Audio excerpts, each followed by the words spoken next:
الحمد لله الذي أرسل رسوله بالهدى ودين الحق ليظهره على الدين كله وكفى بالله شهيدا أشهد أن لا إله إلا الله وحده لا شريك له وأشهد أن محمدا عبده ورسوله اللهم صل وسلم وبارك على نبينا محمد وعلى آله وأصحابه ومن تبعهم بإحسان إلى يوم الدين فيا عباد الله أوصيكم ونفسي بتقوى الله فقد فاز المتقون قال الله تعالى في القرآن الكريم أعوذ بالله من الشيطان الرجيم يا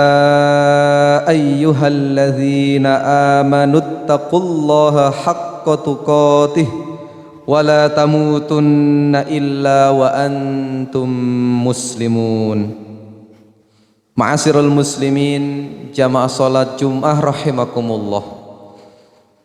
Mari bersama-sama kita tingkatkan takwa kita kepada Allah Subhanahu wa taala dengan cara berusaha sekuat tenaga untuk menjalankan apa yang sudah Allah dan Rasulnya perintahkan kepada kita, serta berusaha untuk sekuat tenaga meninggalkan apa-apa yang sudah dilarang. Sesungguhnya setiap manusia yang lahir di muka bumi ini, Allah kisahkan dalam Quran surat An-Nahl ayat 78, gambarannya manusia itu dikeluarkan dari perut ibunya masing-masing, la ta'lamuna syai'an, tidak memiliki pengetahuan apapun. Kemudian karena saking baiknya Allah kepada kita, Allah fungsikan organ-organ tubuh kita, dimulai dari organ pendengaran, disusul berikutnya dengan organ penglihatan, barulah Allah fungsikan akal pikiran kita yang kemudian dibungkus dengan hati ini untuk menjadikan diri kita ini pantas menjadi khalifatul ardi. Singkat kata, sesungguhnya modal kita ini dulu ketika kita baru dilahirkan oleh orang tua kita sama-sama tidak memiliki pengetahuan apapun. Lalu Allah fungsikan organ pendengaran kita, lalu Allah fungsikan organ penglihatan kita, lalu Allah fungsikan pikiran kita. Seiring berjalannya waktu, kita pun di dalam menempa diri kita ini berbeda-beda cara dan strategi. Akhirnya hari ini kita memiliki keimanan dan ketakwaan yang berbeda pula di hadapan Allah Subhanahu wa taala. Jika kita ditanya untuk hidup kita ini, apa yang kita butuhkan dalam hidup, tentu satu sama lain sangat berbeda. Apa yang diinginkan dalam hidup ini, tentu obsesinya pun berbeda-beda. Ada yang sudah punya rumah satu, ingin punya rumah yang kedua. Ada yang ingin sudah punya mobil satu, ingin mobil yang kedua. Rasul mengkisahkan tentang kebutuhan hidup manusia itu untuk urusan duniawi, ibarat manusia itu sudah punya satu lembah emas, pasti menginginkan lembah emas yang berikutnya. Jika sudah punya dua lembah emas, maka pasti ingin lembah emas yang ketiga. Keinginan itu tidak akan pernah tuntas sampai-sampai debu atau tanah ini masuk ke dalam mulutnya. Yang bisa menghentikan keinginan manusia itu cuma kematian saja. Karena pada dasarnya manusia-manusia yang tidak pandai bersyukur, diberikan harta berapapun banyaknya, diberikan kesempatan fasilitas apapun, tidak akan pernah merasa qanaah. Lalu sebetulnya apa sih yang paling kita butuhkan dalam hidup kita ini?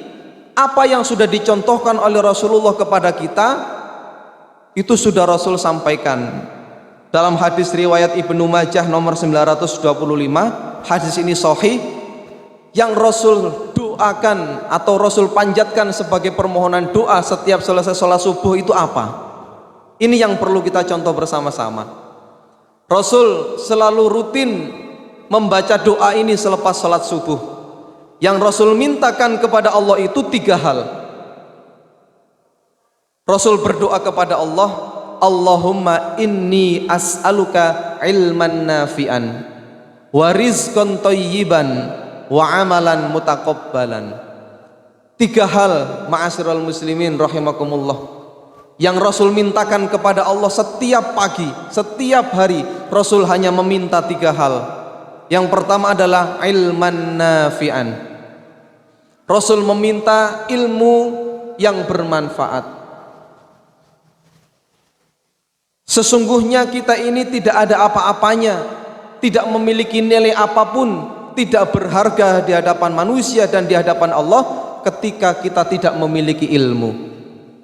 Sebab agama yang sedemikian hebat, sedemikian suci, sedemikian mulia tidak akan mampu tersebar dengan baik dan benar tatkala kita yang memeluk agama ini tidak memiliki ilmu di dalamnya. Oleh sebab itu, mari kita pastikan ilmu yang kita miliki ini, utamanya ilmu agama, setiap hari meningkat, setiap saat meningkat. Sebab orang-orang yang dikehendaki baik oleh Allah, salah satu tandanya adalah mereka yufaqihu fiddin, akan memperteguh, akan memperdalam ilmu agamanya. Sebab ia meyakini bahwa dengan kepahamannya tentang ilmu agama ini akan menuntunnya di jalan kehidupan dunia ini dengan kebenaran. Maka mari kita pastikan anak-anak kita, saudara kita, keluarga kita termasuk golongan orang-orang yang mencintai majelis-majelis ilmi. Sebab Rasul mengatakan, man salaka tariqan yaltamisu fihi ilman sahhalallahu lahu tariqan ilal jannah. Barang siapa yang suka keluar dari rumahnya masing-masing, kata Rasul, untuk mempelajari ilmu, mencari ilmu, talabul ilmi, maka Allah akan mudahkan baginya jalan menuju surga. Oleh sebab itu, generasi-generasi Islam berikutnya, selanjutnya diharapkan adalah generasi-generasi Islam yang memiliki ilmu yang banyak, ilmu yang dalam, sehingga dirinya tidak akan terombang-ambing dengan situasi zaman yang seperti ini. Itu yang dimintakan oleh Rasulullah kepada Allah Subhanahu wa taala yang pertama kali adalah ilman nafi'an. Dan tanda-tanda ilmu yang bermanfaat itu adalah ketika dirinya memiliki ilmu, dirinya merasa dirinya tidak ada hal yang perlu dirisaukan dalam hidup ini. Sebab dia tahu ilmu, ia tahu betul ilmunya. Bagaimana rumusnya tentang kehidupan ini, dia tidak pernah risau, dia tidak pernah gundah, dia tidak pernah khawatir terhadap apapun yang terjadi dengan dirinya. Sebab dia memiliki ilmu tentang itu. Yang kedua, indikasi ilmu itu bermanfaat atau barokah adalah ketika orang-orang yang ada di sekitarnya mampu merasakan manfaat dari apa yang dimilikinya. Semakin tinggi ilmu yang dimiliki, maka orang-orang yang ada di sekitarnya merasa terbantu. Bukan kebalikannya, semakin tinggi ilmu seseorang, maka orang-orang yang ada di sekitarnya diharapkan kebodohannya, sehingga hanya dia semata yang terpandang sebagai orang-orang yang alim di sekitarnya. Oleh sebab itu, ma'asyiral muslimin rahimakumullah, mari kita pastikan ilmu yang kita miliki ini semakin hari semakin meningkat. Yang kedua yang Rasul mintakan kepada Allah, yang Rasul doakan itu adalah warizqan thayyiban. Jika kita bicara tentang rizki, maka sesungguhnya apapun yang sedang melekat di dalam diri kita ini merupakan rizki. Baik itu rizki berupa kesehatan, baik itu rizki berupa harta benda, rizki tentang ilmu, anak-anak kita, keluarga kita, semuanya adalah rizki. Maka yang kita mintakan kepada Allah adalah rizqan thayyiban, rizki yang baik. Oleh sebab itu, ma'asyiral muslimin, jamaah salat Jumat rahimakumullah, Mari kita tidak henti-hentinya berdoa kepada Allah agar apapun yang Allah titipkan kepada kita ini merupakan fasilitas, sarana, media untuk mendekatkan diri kita kepada Allah Subhanahu wa taala. Bukan malah sebaliknya, dikasih rizki yang banyak berupa harta, berupa keluarga, berupa jabatan, berupa apapun yang hari ini Allah titipkan kepada kita, kita semakin jauh dari Allah Subhanahu wa taala.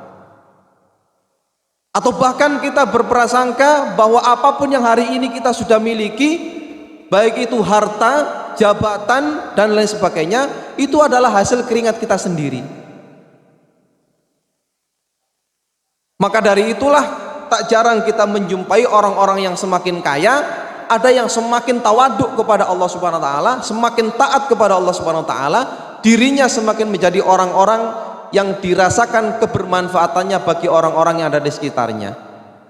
Namun ada pula kita jumpai di sekitar kita, ada orang yang diberikan rizki yang banyak oleh Allah, tetapi tidak jarang pula mereka kemudian menjadi orang-orang yang jauh dari Allah Subhanahu wa taala dan semakin bakhil, menimbun harta kekayaannya sedemikian rupa, bahkan tidak rela orang-orang yang ada di sekitarnya itu mampu menyamai apa-apa yang sedang dimilikinya saat ini.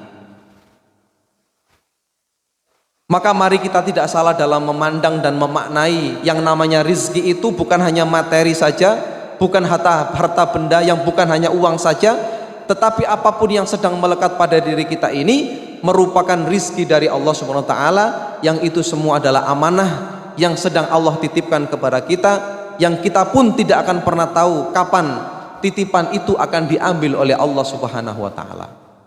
Singkat kata, mumpung yang hari ini diberikan kesehatan oleh Allah, diberikan harta benda yang banyak oleh Allah, diberikan jabatan oleh Allah, maka mari kita gunakan semua itu untuk taqarruban ilallah li'i'la'i kalimatillah, untuk mendekatkan diri kita kepada Allah, untuk menegakkan agama Allah Subhanahu wa taala.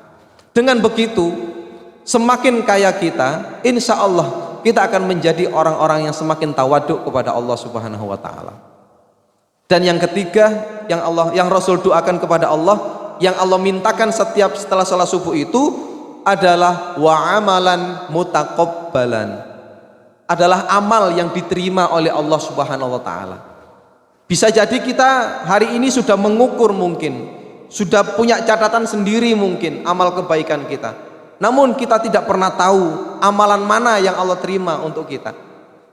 Kapan amalan itu diterima oleh Allah Subhanahu wa taala, kita tidak akan pernah tahu. Maka dari itulah kita diminta untuk senantiasa berdoa, semoga amalan baik itu besar maupun kecil, sendiri maupun berjamaah, merupakan amalan yang mutaqabbalan, amalan yang diterima oleh Allah Subhanahu wa taala. Ma'asyiral muslimin jamaah salat Jumat rahimakumullah, jika kita melihat kembali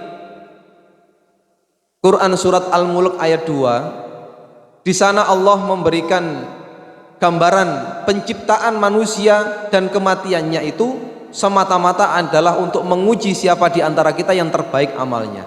Maka sesungguhnya hari ini saya dan panjenengan semua sedang berlomba-lomba, siapa di antara kita yang terbaik amalnya. Kita tidak bisa melihat dari casingnya, kita tidak bisa melihat dari strata sosialnya, kita tidak bisa melihat dari unsur ekonominya, karena itu tidak selalu berbanding lurus dengan amal perbuatannya. Maka bisa jadi yang hari ini tidak pernah punya ATM, tidak pernah punya saldo di rekeningnya, namun investasi akhiratnya ini tidak terhitung. Sementara ada pula di antara kita yang mungkin ATM-nya itu jajar ada 5-10 ATM, saldonya selalu di atas 10 juta mungkin, tetapi mungkin investasi akhiratnya, saldo akhiratnya 0. Maka kita tidak pernah bisa menghakimi seseorang itu dari casingnya, dari fisiknya, dari bajunya, karena amalan mutakabbalan ini tidak pernah kita bisa jamin mana di antara amal-amal kita yang diterima oleh Allah Subhanahu wa taala. Kita hanya bisa berusaha selagi amalan yang berupa ibadah ini ada tuntunannya sesuai dengan syariatnya dan kita kerjakan hanya lillahi ta'ala, mudah-mudahan seluruh amal yang sudah kita kerjakan ini diterima oleh Allah Subhanahu wa ta'ala. Oleh sebab itu ma'asyiral muslimin rahimakumullah, marilah sekali lagi kita berupaya sekuat tenaga untuk mempersembahkan amalan terbaik apa yang bisa kita kerjakan untuk Allah Subhanahu wa ta'ala. Maka orang Islam itu diajarkan kalau untuk urusan dunia, maka rumusnya adalah seakan-akan ia hidup selamanya. Sekali dia gagal, dua kali dia gagal, dia harus bangkit karena dia punya ribuan nyawa untuk menjadikan kesuksesan itu di depan matanya. Namun untuk urusan akhirat, Islam mengajarkan, mari kita kerjakan urusan akhirat ini seakan-akan besok kita sudah meninggal. Maka kita pastikan ini adalah amalan terbaik yang bisa kita persembahkan untuk Allah Subhanahu wa ta'ala. Salat kita, infak kita, tilawah Quran kita, ini yang terbaik menurut kita. Oleh sebab itulah ma'asyiral muslimin rahimakumullah, 3 hal yang kita mintakan kepada Allah ini mudah-mudahan dikabulkan oleh Allah Subhanahu wa ta'ala. Maka selepas salat subuh, menurut tuntunan yang sudah dicontohkan oleh Rasulullah, kita berdoa, Allahumma inni as'aluka ilman nafi'an wa rizqan thayyiban wa amalan mutaqabbalan. Aqulu qouli hadza wa astaghfirullah li wa lakum wa qur rabbighfir warham wa anta khairur rahimin. Yang kedua ini, mari bersama-sama kita juga merenungkan bahwa profesi utama kita itu kalau sudah menjadi kepala rumah tangga, itu Allah sebutkan dalam Quran surat At-Tahrim ayat 6. Di luar rumah kita jadi apapun, jadi guru, jadi bisnismen, jadi pengacara, jadi polisi, punya usaha macam-macam, kalau sudah kembali ke rumah, maka status kita ini adalah kepala rumah tangga. Yang itu rumusnya sudah Allah berikan dalam Quran surat At-Tahrim ayat 6. A'udzubillahi minasyaitonirrajim. Ya ayyuhalladzina amanu qu anfusakum wa ahlikum naro. Misi hidup umat Islam itu adalah mencegah dirinya dari siksa api neraka dan juga mencegah orang-orang yang ada di sekitarnya, yaitu keluarganya. Artinya kalau bapaknya sudah solih, kalau ibunya sudah solihah, ini belum cukup sebelum kemudian memastikan anak-anaknya juga seperti itu. Kenapa demikian? Waquduhan nasu wal hijarah. Sebab jika tidak mampu menjaga, memelihara dari siksa api neraka, maka mari kita ketahui bahwa siksa api neraka itu sangatlah pedih. Yang bahan bakarnya Allah sebutkan dalam surat At-Tahrim ayat 6 tadi, waquduhan nasu wal hijarah. Yang bahan bakarnya itu adalah manusia dan bebatuan. Alaiha malaikatun ghiladun shidadul la ya'sunallaha ma amarahum wa yaf'aluna ma yu'marun. Yang dijaga oleh malaikat yang sangat kasar. Shidadun, ghiladun shidadun, yang tegas, yang kasar. La ya'sunallaha ma amarahum, yang tidak pernah bermaksiat atau menyelisihi Allah. Wa yaf'aluna ma yu'marun, hanya melakukan apa yang diperintahkan oleh Allah Subhanahu wa ta'ala. Mudah-mudahan kita dan keluarga kita ini terpelihara dari siksa api neraka. Mudah-mudahan kita ini menjadi keluarga-keluarga yang sakinah mawaddah warahmah, yang senantiasa tunduk dan patuh kepada Allah Subhanahu wa ta'ala, yang senantiasa mendapatkan kebahagiaan dunia dan akhirat. Mudah-mudahan sekelumit khutbah yang singkat ini mampu memberikan pencerahan kepada kita sekalian, sehingga iman dan takwa kita semakin meningkat setiap saat.